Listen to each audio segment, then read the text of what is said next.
உந்தன் முகம் பார்த்த பின்னே கண்ணிழந்து போவதென்றால் கண்ணிரண்டும் நான் இழப்பேன் இப்போதே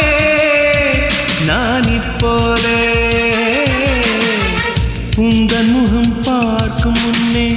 நான் மறைந்து போவதென்றால் கண்கள் மட்டும் அப்பொழுதும் மூடாத